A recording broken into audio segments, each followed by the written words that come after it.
My mentally unwell mother-in-law suddenly needs surgery where we live after finding out I'm heavily pregnant and is demanding that we house her. Posted by you/Althea names together. First time posting, so bear with me, it's a long one. A little backstory for context: I'm 8 months pregnant, and we already have a toddler. We moved about 4 hours away from my mother-in-law shortly after our toddler turned 1. My husband found better work here, and we no longer had to deal with my mother-in-law showing up at our house multiple times per week to help with our toddler. Win-win. My brother-in-law and sister-in-law have 1 toddler and live less than 5 miles from my mother-in-law. My brother-in-law has a different dad than my husband, who has since remarried. My sister-in-law has both parents, who live about 15 miles from them. My husband's dad passed away when he was 12, and both of my parents have also passed. This makes my mother-in-law our children's only living grandparent, which comes into play later. Around 4 months pregnant, before we had told anyone we were expecting, my mother-in-law started acting more erratic. She somehow wrecked her car's tire, completely splitting the rim in half. She was later found walking around her apartment complex barefoot in the middle of the night, claiming she was looking for her dog, who was inside her apartment. Then, she started beating on her neighbor's door around 2 a.m., enough to cause significant damage because she said she needed a phone charger. We assumed mental health issues or that she had started drinking again and deemed her unsafe to drive. My brother-in-law and sister-in-law begged us to drive down to fix her car and take it back with us until they figured out what to do. They worried that if the car were at their house, she would just take it back. So, we drove down, fixed the car, and brought it back with us, where it has since been killing a patch of grass in our yard.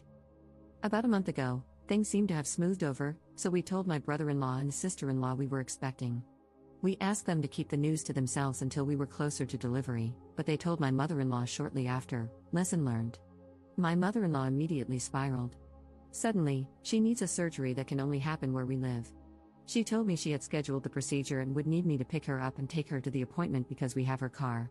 Turns out, this appointment is just with a specialist to determine if she even needs the procedure. She scheduled this appointment for next week. I let her know I was summoned for jury duty next week and had a doctor's appointment of my own, so I couldn't miss more work. At this point, my mother-in-law started pulling in my husband's aunts to repeatedly call him, insisting there's no reason we can't pick her up over the weekend and let her stay at our house until the appointment. Of course, my mother-in-law agreed. They argued that none of this would be necessary if you hadn't essentially stolen her car. My brother-in-law and sister-in-law refused to drive her more than an hour closer to us and insist we should just give her the car back so she can drive herself home.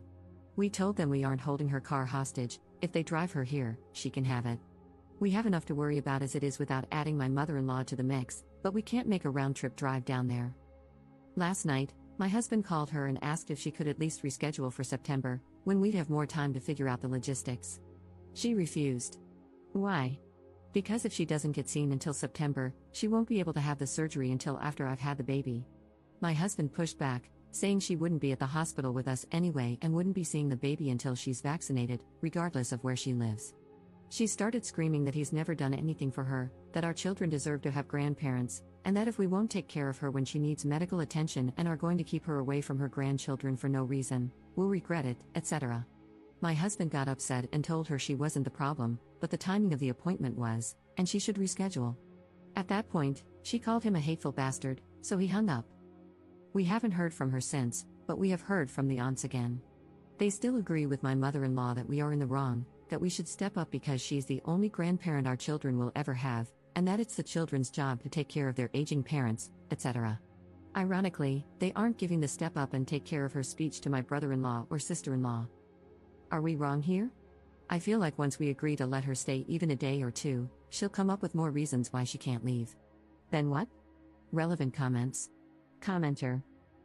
She's nuts, and you're pregnant. There's no way she should spend even an hour in your home. The rest of dear husband's family just doesn't want to get stuck with her craziness. Listening to them is like getting legal advice from someone you're suing. It only serves their interests, not yours. Op's response. This is what I told one of his aunts when she asked, "What's the problem with her staying at your house?" I replied, "What's the problem with her staying at yours?" Commenter 2. And the reply from the aunt was what? Also, she called her son a bastard? Does she know what she called herself there? Op's response. She said it's not her place because it should be us stepping up to take care of her, adding some of the "this is the only mom you're gonna get" guilt herself. And yes, it was his mom who called him a hateful bastard, but she definitely didn't see it as an insult to herself. My husband said she had never tried to use his dad's death against him and couldn't understand why she would go that far over being asked to reschedule a doctor's appointment. Commenter 3. You can probably hire a bonded driver to drive it back to her, it might be cheaper. A dark thought does cross my mind, though. Have the car checked by a mechanic before you return it to her. Heaven forbid she gets into an accident, and then blames you for sabotaging her car while it was in your possession. Personally, I would have a relative drive it over and drop it off with a brother-in-law and sister-in-law since it was their idea to have you take it in the first place. Give it back to them and let them deal with it, you have enough to do. Ops response. Oh, that's a very good point and something I could definitely see her doing. We will definitely have a mechanic look it over and provide us with something on paper stating the car's condition. If we don't take it to the aunt's house, we'll definitely be dumping it at my brother-in-law's house. Update 3 weeks later. So, my mother-in-law's appointment was 2 weeks ago. She stayed with Flying Monkey Aunt, and my husband and I took her car to the aunt's house. I stayed in the car with our toddler while my husband walked right past his mom, who was waiting for him in the driveway, and went straight to his aunt on the porch. He handed her my mother-in-law's keys and said, "We still don't feel that she is safe to drive, but if you do, you can be the one to give her the keys back." We had taken the car to a mechanic, who performed a multi-point inspection and provided us with a report stating that the car was in excellent condition. The only thing it would need was an oil change in 1,500 miles. Her appointment was the day after we returned the car, and it was with a stomach doctor to have a feeding tube placed.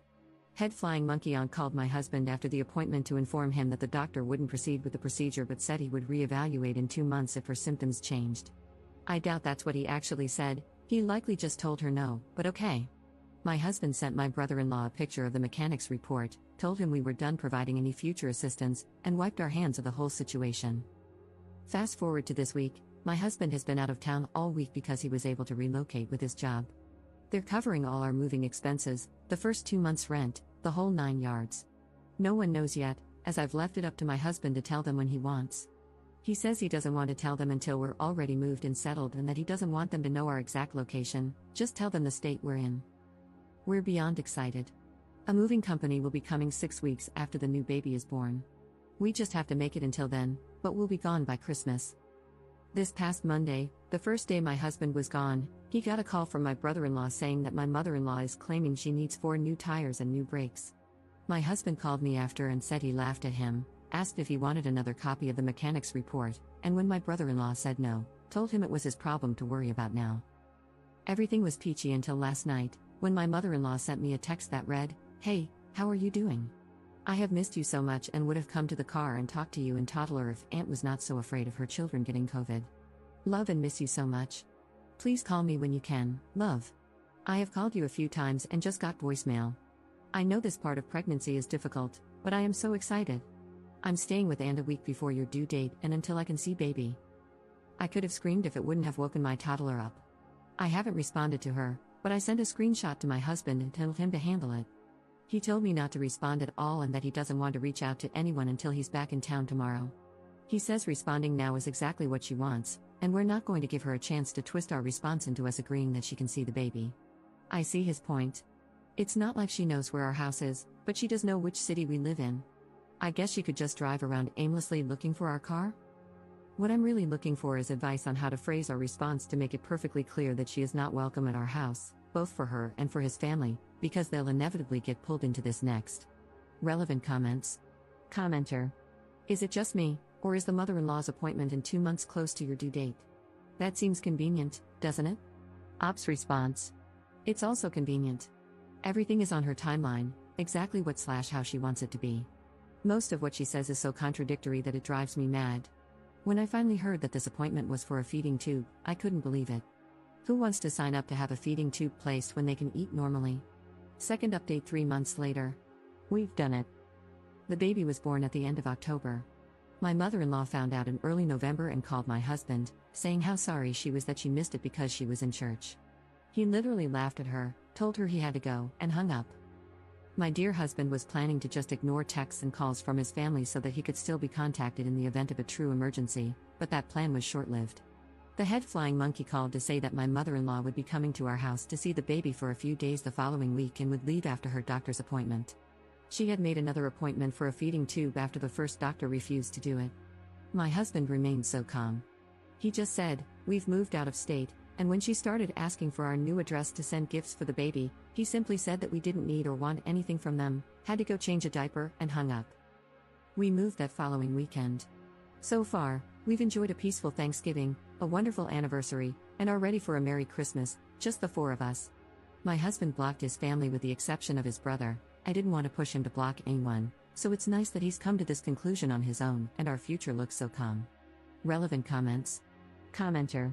Congratulations, I love reading the threads where the ops and their spouses actually do something about the problem. You and your dear husband are awesome. Ops response. 6 months ago, I was talking to / texting my mother-in-law every day. She would start calling around 5 or 6 a.m., and it was so hard to break away from that. 3 months ago, we felt so enmeshed, borderline codependent on her. Even though the daily calls and texts had slowed, it was hard to think clearly. Today? We feel free. Instead of worrying about a fully grown woman, we're able to focus on our growing little family. All that to say, it's a difficult process when you're going through it, but it feels amazing when you're able to cut out the toxic. Commenter 2. My mother used to call me very early in the morning, for example, 5 a.m., when she was old and needed some trivial assistance, such as changing a light bulb. She called on the landline, everyone else used the mobile. So, I unplugged the landline every night. I was certain she would be able to get herself to the hospital if it was an emergency. Her phone had a big button with a red cross on it, and that button dialed emergency services. Ops response. Similar for us. She would call and say something like, "Happy Tuesday. I'm sure you've got to go to work, so you're probably about to get ready," which led to at least 30 minutes of her talking about what she was going to do that day, asking what we were going to do that day, how our night was, etc. It was such a draining way to start my day, especially because I didn't actually have to be up until around 7 to get to work.